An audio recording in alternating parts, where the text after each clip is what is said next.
হ্যাঁ মহাদেব বন্ধুরা, আশা করি তোমরা সবাই ভালো আছো, আমিও ভালো আছি। তো বিয়ার ব্লগটা তো দেখছোই, তো ওখানে বৌবাদের ব্লগটা দেখো তোমরা সবাই মিললা একদম ঝাঁকানাকা পাবে, ঠিক আছে না? তো ও ঘুমের থেকে উঠতে এসে ব্রাশ টেস্ট করে এসে টিফিনটা খাই আসি, দেরি করছি না, ডিম চুলা দিয়ে পড়তেছি, দেখতেছো ডিম চুলা হইতেছে, ডিম চুলা কমপ্লিট, হাত মুখ ধুয়ে এখন যেমন মাংস কাটার, ঠিক আছে? ওই তো দেখতে থাকো মাংস কাটুম, ওই দিয়ে মাংস কাটতে বসছি, তারা কাটতেছে, আমরা চলাইতেছি, আমরা চলাই দিছি, তারা কাটছে, বুঝছো না? এবার খাইতে একটু পরিশ্রম লাগছে, তো বাটার খাইলাম, ঠিক আছে না? বাটার থেকে মোটামুটি যা কাজটা আসলো কাজ টাজ করে যাইতেছি, স্নান করে ঘুমামু, ঠিক আছে? ওখানে গিয়ে ঘুমামু, মানে আরেকবার গিয়ে ঘুমামু, কেন কি আর মানে শরীরটা দিতেছে না, মানে প্রচণ্ড কাজ করলে যে ঘুমে থেকে উঠটা, ঠিক আছে?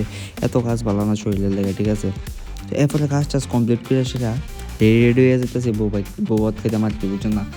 গিয়েছিলাম মনে করো স্নান টান করে যে ঘুমাইছে, আর বুঝে আসতো না যে কিতা না কিতা।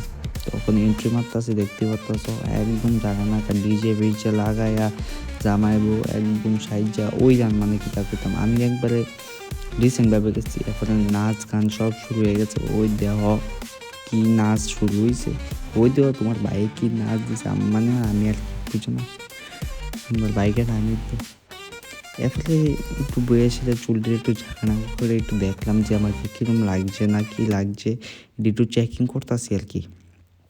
এটা তো চেকিং করার লাগে, ঠিক আছে না? এটা না করলে না, তো দেখা হইতেছে